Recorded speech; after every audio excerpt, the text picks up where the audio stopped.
Aloh hai, Assalamualaikum.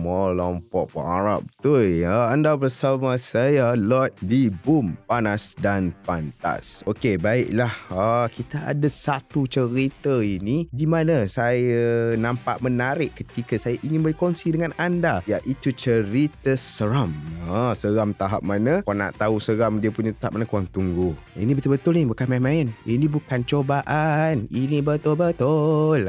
Guys, kalau nak tahu cerita apa, nantikan. Okey, baiklah, kita terus nak masuk ke kisah seram ya. Di mana kalau nak tahu kisah seram dia, pengarah berbakat besar Arjun Upal berdepan pelbagai kejadian aneh dan menyeramkan sepanjang menjalankan penggembaraan filem Musyrik Api Neraka Menantimu. Wah, dengar tajuk pun macam seram tu. So, kat sini dia bercerita di mana dia mengalami kejadian pelik ketika penggambaran tu yang dilalui antara salah satunya ketika Babak Ruhainis memegang batu nisan di tanah perkuburan pada pukul 3 pagi.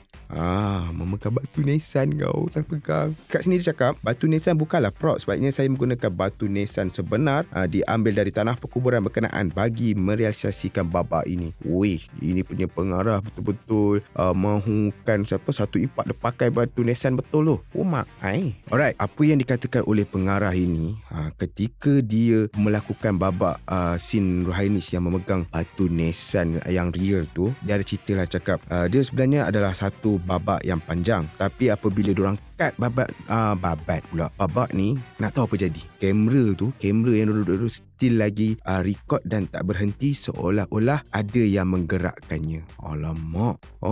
Ada orang gerakkan kamera, seolah-olah ada orang gerakkan kamera. Bayangkan semasa masih menyala walaupun selepas switch ditutup, tapi masih lagi bergerak. Bila dikeluarkan bateri tu, baru dia tak bergerak. Guys, apa cerita ni guys?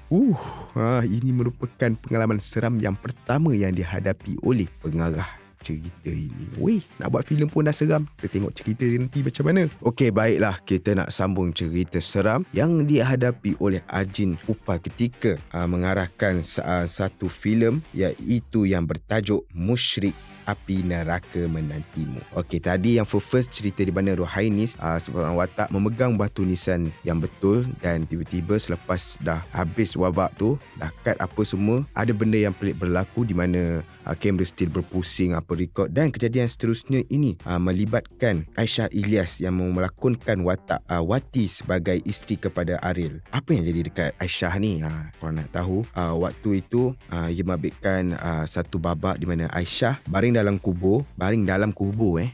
Secara tiba-tiba seluruh badan Aisyah ditumbuhi gelembung gatal dan penggambaran tidak dapat diteruskan. Selepas itu Aisyah dibawa ke klinik lah untuk mendapat rawatan dengan segera, dan dia kembali okey selepas dapat rawatan apa semua tu. So dekat situ jadi satu perkara yang sangat aneh, kata Arjun. Bila ada babak tu baring dalam kubur tu, terus jadi gatal biji-biji.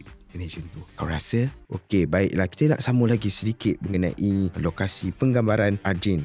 Manakah dia buat tempat tu? Kat mana dia syuting? Buat pengetahuan semua, tempat itu dia membabitkan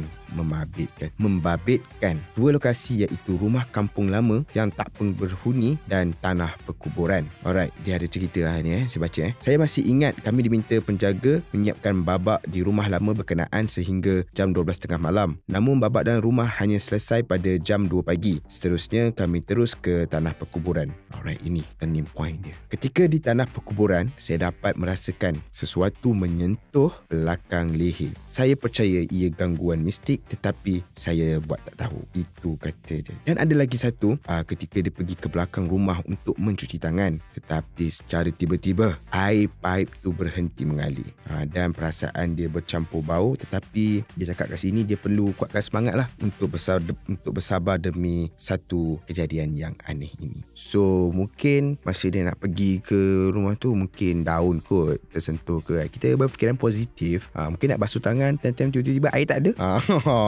Positif sangat kau. Okey, baiklah, itu saja kisah seram. Dekat mana? Dekat Boom Panas dan Pantas.